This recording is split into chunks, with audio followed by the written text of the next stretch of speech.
guys, thanks for tuning in. Today's motovlog is going to be about making the cut. So it's just, it's just like it sounds. It's about making the cut. So what I mean by this is when in anything, whether it's sports, whether it's work, whether it's, a relationship or whatever, when somebody, when somebody is in a position to choose people, you want to be the person who makes the cut. And I just happened to be in that position not too long ago where, hey, I made the cut. So at work, I know you guys don't want to hear about work and stuff like that, but when I was at work, I had just gone on vacation. But you guys know how hard I work. You guys know, like, my work ethic and my mentality on working hard and, being a good person, being honest, being professional, and, giving it 100%. But you guys know I give it 100% all the time, so that kind of gives you the framework of what kind of worker I am, whether it's a management position, whether it's just sales, or whether it's me, just doing random stuff around the house. Like, my work ethic is 100% of the time. I'm going to take a different way, even though I'm kind of late, just because, hey, I want you guys to see different stuff. But making the cut. So my business, not my business, but the business that I work at, was not doing too well financially. So we're losing a lot of money, and then the season, the way things are going right now, business is not good. So my upper levels of management, my senior members of management, and the store owner, the business owner, said, hey, we got to get rid of people. So there's like severe downsizing at work, and I think they got rid of 4 or 5 people. So from a business perspective, that's a lot of people. In terms of holy crap, I almost lost my job moment, that's pretty intense. Like, I just happened to be on vacation when this whole thing happened, and I got back from vacation. Actually, I was at vacation, and my boss said, hey, there's a new schedule, and it was a lot smaller than what I was used to seeing, and I figured, people are just on vacation, it's summertime, whatever. Something keeps knocking against my helmet. Oh my goodness, I didn't even buckle my helmet. Scrub a dub. But I went to vacation, and sure enough, like, I come back from vacation, and then I'm like, everybody's like clamoring to tell me the news, like, oh shoot, everybody got let go, and I'm just like, what the heck, dude? Like, I'm relatively new to this business and to this place, and I, of all people, someone with the least amount of experience at this business, managed to make the cut. There are plenty of people who have been working in firearms, who have been working at that particular business for more than like 6 years, and they got cut. But it goes down to work ethic, man. It goes down to work ethic, and it goes down to doing the job and having a positive attitude about it. Because you guys know my mentality, coach them up or coach them out. And honestly, these people weren't in the position, they weren't making themselves coachable at all. So what my manager and what the business owner decided to do was, hey, cut them and, save this guy who's willing to work hard and everything. Man, I shouldn't have gone this way, because there's a bunch of kiddos, a bunch of stop and goes. But like, it's crazy to think about, like, that I made the cut. And honestly, when I talked to my manager about it, he said, well, it was obvious, like, you were going to stay because you work hard, and it was obvious that those people were going to go because, they don't work hard, and they make a lot of money, and, they don't do a lot of work. So, from a business perspective, yes, it's simple, but from a me looking out perspective and me looking at my situation, like, I could have lost my job. And you know what's crazy is those people they didn't have any idea it was coming. They just got freaking blindsided, dude. And you should never put yourself into that position to where you're gonna get blindsided by anything. And I know one of these guys, he just bought a new gun, and it was like $600. It was a $600 gun. He was one of the guys at the shop. He was a pretty okay guy, you know. He was kind of an asshole sometimes, but you know, he worked. I mean, to say the least, he just worked. But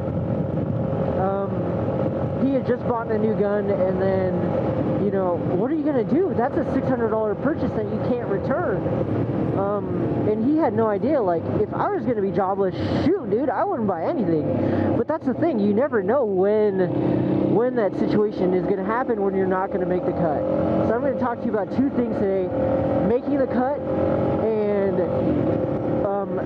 the happenstance that you don't make the cut, what you should be doing to protect yourself. So making the cut.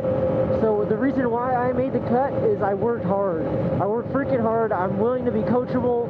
I display an interest in the business, and I have expressed my interest in, you know, in promotion and being coachable, being the guy who wants to do the job no matter how shitty it is, to actually be able to do a better job in the future. So, like, I don't bitch and complain when, you know, I'm told to do a bad job or I get a shitty schedule. Like, I just do it. I suck it up and do it because I'm an adult. And, you know, my maturity level is pretty, I mean, it's not crazy. Like, I'm not super mature. I do a motovlog, for Christ's sake. Like, I'm not that mature, but I like to think that I'm more mature than people in my age bracket. But, you know, when it comes to work, I'm totally professional all the time. People mess around all the time at work. They joke and stuff like that. They play pranks on each other, and they're not professional at work. And, you know, I don't want to be that kind of person if I can help it. But I also I don't want to be the guy who's not social at work, so I kind of have to be in this kind of 50-50 zone. But if it's all situational. If your situation calls for it, hell, man, be social.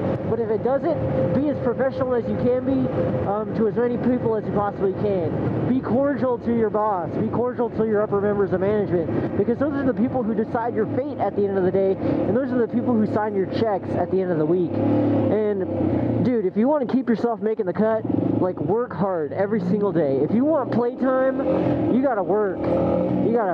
Whether it's at practice, whether it's at school, whether it's at, you know, at work, whether it's in your relationship. If you want to make the cut, if you want your girlfriend or your wife or your husband to hang on to you, and you want your coach to say, hey, I'm going to play that guy first string, or, you know, if you want your boss to say, hey, let me recommend this guy for a promotion or at least a raise, you got to work hard, you got to bust your ass, you got to do whatever you can do to make sure you're making the cut.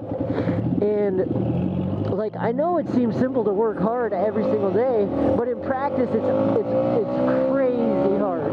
Like, no matter what happens in life, like, you're gonna have bad days. You're going to. So, you know, what you can do to mitigate those bad days and have them, keep them from leaching into work is, you know, do something to clear your mind right before work.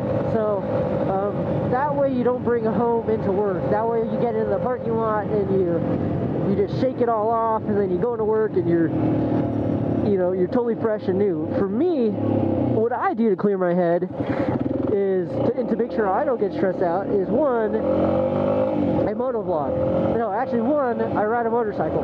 So riding a motorcycle is its own, like, stress reducer. Like, this is so cool, man. Like, that's why I always get pretty pepped up when I'm riding a motorcycle, even when it's like 8 in the morning. Like, I don't care, dude, I'm riding a motorcycle. And the second thing that I do is I'm sorry, my head's all over the place. There's usually cops around here. The second thing that I do is I motovlog. So what motovlogging does is it takes any of the spare brain power that I have when I'm riding a motorcycle, and it forces me to actually, like, focus more on, you know, other things. So that way when when I'm thinking, when I got my ride going, I don't let my ride get soured by my thoughts, because sometimes that happens, man. Sometimes you just have the worst day ever on the face of the earth, and you hop on a motorcycle and you're not even having a good time. And you know, that's a terrible spot to be in, because hey man, it's not fun. It's not fun to look at this Harley bro behind me. Get a real bike. He's probably saying, why has this guy got so many cameras on him? But that's the second thing that I do is I motovlog. I talk, and what that does is it keeps my mind off of anything stressful. It keeps my mind off of all the crazy stuff that's going on in this world. It keeps me distracted from you know what job I'm gonna find in the future. And you know, it's just one of those things where if it's out of sight, it's out of mind. And for me, like, I used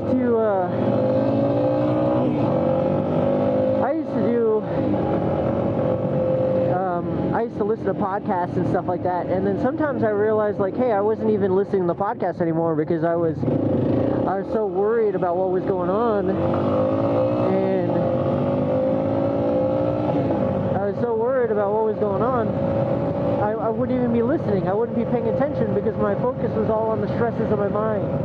But when you have to talk and when you have to be coherent and you have 200 people listening to you, like, dude, that you either have to get up or shut up, you know what I mean?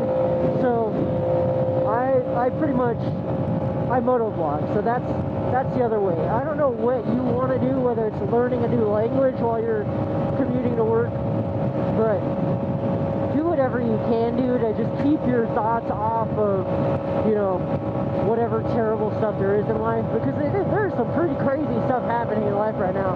You just got to make sure you keep that chin up and you don't carry it into work with you. That's kind of the roundabout way of what I'm trying to say. Do whatever you can to keep your mind off of all that garbage, because there's a good chance that when you get into work, you're going to have bad times. So you want to make sure that you step off on the right foot and you don't bring in any complications, because your work should be 100% of your focus. If your work is stressful, it's going to get more stressful when you have your own external forces working out on you, you know what I mean?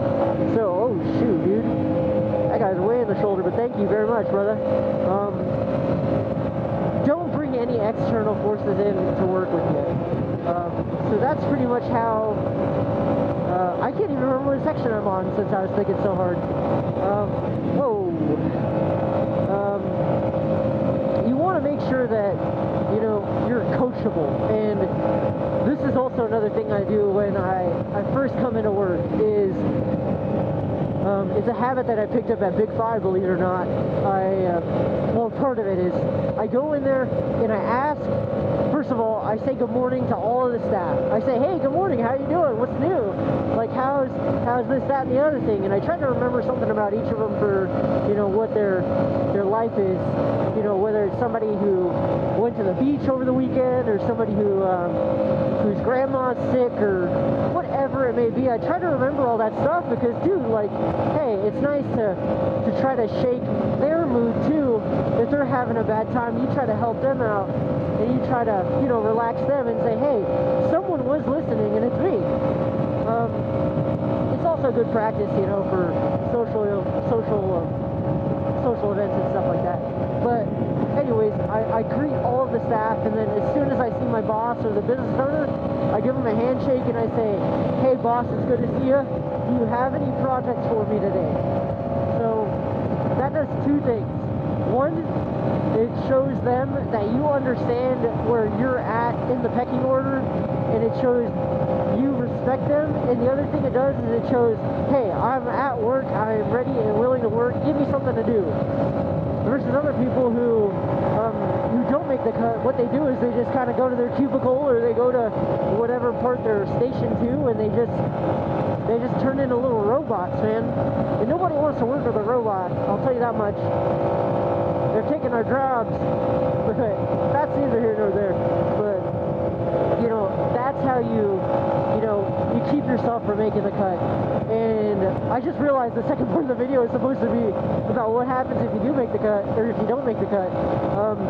If you don't make the cut, what you want to do is when you are at work, you want to make sure you have yourself financially stable, and you want to make sure you are applying to different jobs, because the best time to apply for a new job is when you already have one. What I should have said is, you never know when you're not going to make the cut, so you better start preparing now. If there's any seed of a doubt that you might not make the cut, go ahead and start looking right now. Touch up your resume, see what jobs are in your area, see what jobs you want to do, try to get new training, go back to school, think about it like a night class or something like that, something to sharpen your skills and make you more viewable as a prospective candidate. And get your savings going, because you never know when some surprise is going to hit you and kick you in the guts when you're down. So I mean, that's pretty much it. You never know when you're going to make the cut or not, so you should always be prepared. Always be prepared, always have a backup plan. But anyways, guys, I'm almost to work, and I hope you enjoyed it. Thank you so much for watching. I hope you have a great day, and until next time, peace out.